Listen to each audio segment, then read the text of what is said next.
পুজোর জন্য প্রতি বছর সে অপেক্ষা করে।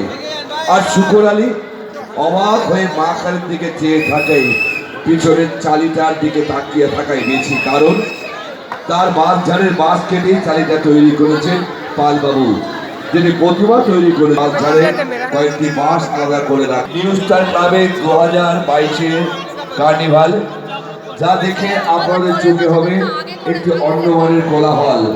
তাই বলি, আগামীকাল সন্ধ্যা শোধ করবেন সকলকে আমরা স্বাগত জানাই।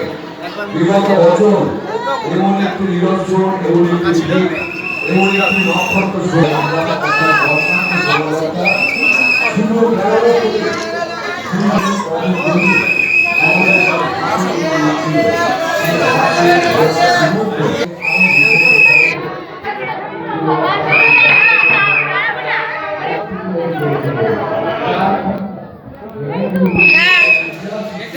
দাঁড়াবেন